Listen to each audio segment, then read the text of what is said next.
The longer you sit in the time by not restructuring, changing, adding, or even subtracting to the team, the longer it's going to take for your business to grow. Welcome back to the Jasmine Star Show, a place where we talk about business mindset, and today, how to know when it's time to revisit your team structure and roles. Now, sometime last year when I had started my mastermind, there's a group of 7-figure founders. These are business owners who are doing multiple 7 figures in their business.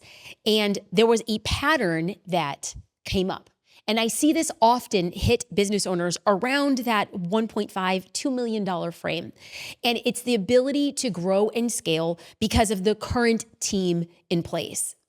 Now, that's hard to talk about because the team that got you to that point may or may not be the team that gets you to the next point.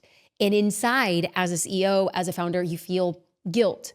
Sometimes you feel that you're asking yourself questions like, do I have the leadership skills? Is this fair? If they're not happy with my decision, if I have to restructure, well, they're gonna leave. And how can I do all of their work? And it's gonna come back on my shoulders. When business owners are in this place, I have deep empathy. I have been there. And I will tell you that the longer you sit in the time by not restructuring, changing, or adding, or even subtracting to the team, the longer it's going to take for your business to grow. Now, our responsibility is our business only. We make decisions that might adversely affect a few people, but they will benefit the whole. It's not easy, but it's the truth.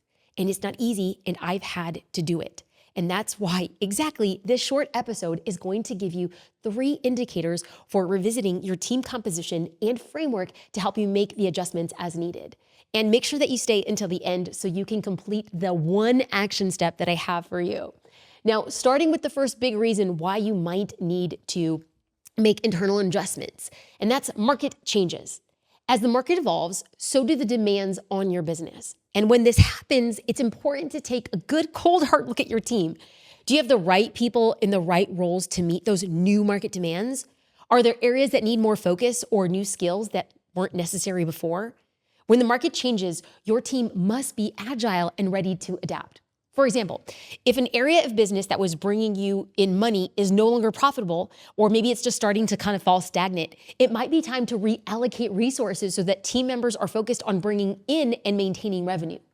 Maybe this means transferring an employee to a different department, assigning new responsibilities, or restructuring multiple roles so that everybody is working on tasks that contribute to the company's overall growth and success. Now, the second reason are technological advancements. When do you need to reassess your team and the structure? Well, the first one was market changes, and the second one is going to be technological advancements.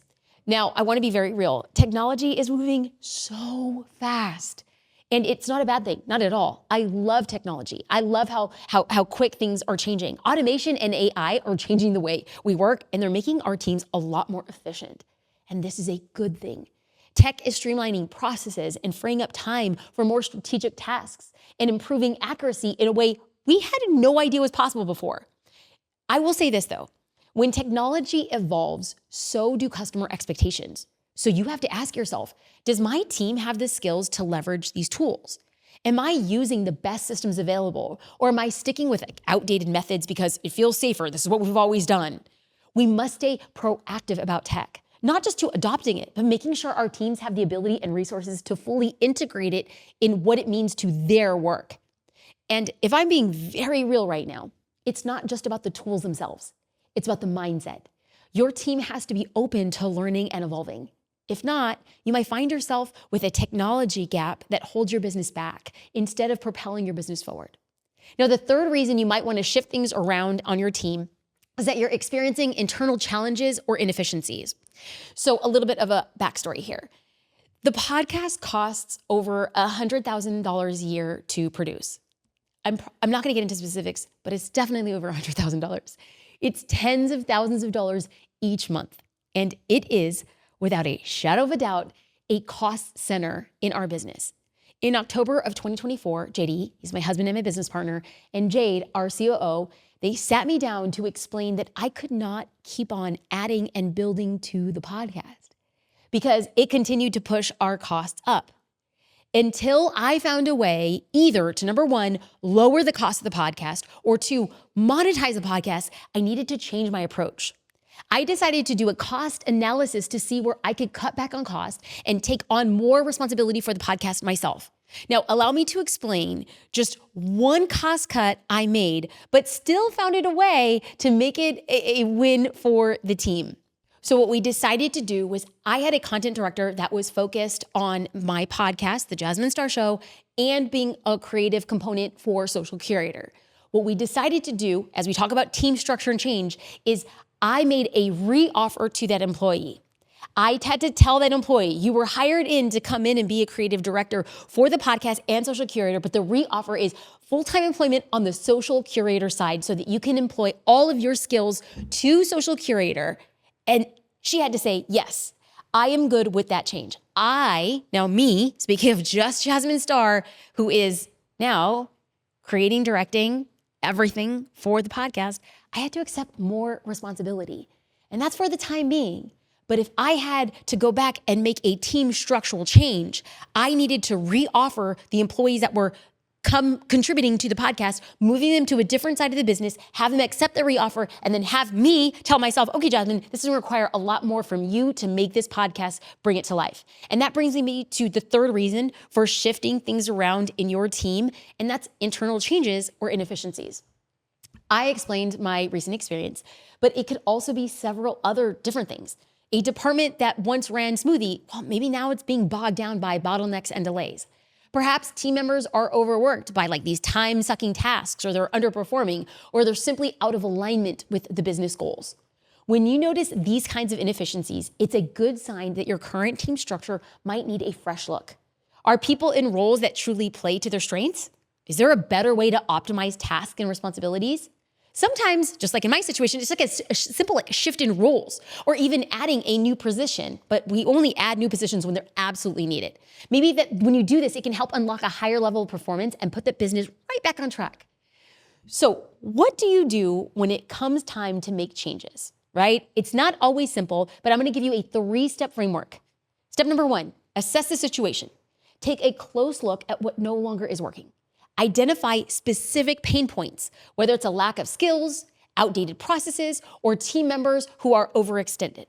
Ask yourself, what are the critical areas that need improvement? And what's the potential impact if they stay the same? That's what I did with the podcast. It's what if things stay the same? I need to go back and get a very clear idea and assess what am I doing with the podcast in 2025? What is going to be our YouTube strategy? I need to go back and sit in that seat and cast a clearer vision, because if I don't do that, then the people behind me will not know what to do. So until I have the clearest vision and know exactly what it is, I need to assess. I need to then move into step 2, prioritize and plan. So once you've identified the issues and you've prioritized them, start with the most pressing challenges that will have the greatest impact on your business. Then create a clear plan of action, whether it's reorganizing your team, investing in new technology, or offering additional training.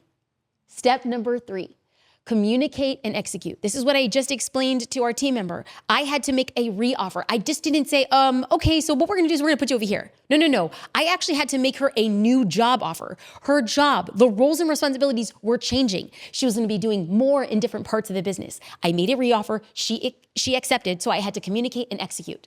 Because clear communication is key when it comes to making changes. Be transparent with your team. Talk about why the shifts are necessary and how they're going to improve the individual and company performance. Then execute your plan in phases. I want you to remove that overwhelm, everything has to be done right now. No, make any adjustments as you go to ensure that those changes stick. Okay, so before we get to your action step, let's quickly review. The 3 big indicators that are going to show you if you need to restructure are, number 1, market changes. Number 2, tech advances. And number 3, you're experiencing internal challenges or inefficiencies. And now for your action step. This week, take 30 minutes to evaluate your team's current structure. Identify any areas that need attention and choose one area to focus on for the next month. Map out small but impactful changes that you're going to say, I'm going to implement these because I want us to be efficient and I want this team to grow and I want us to scale. And then you're going to track those results. You deserve more than just to survive in business. You deserve to build something that not only meets your goals, but also fulfills on your vision and aligns with your values and allows you to enjoy the process. I would be thrilled if you would be so kind to leave a review for the show. If you haven't already, please take the time to do it because it makes a big difference. Thank you for watching and listening to The Jasmine Star Show.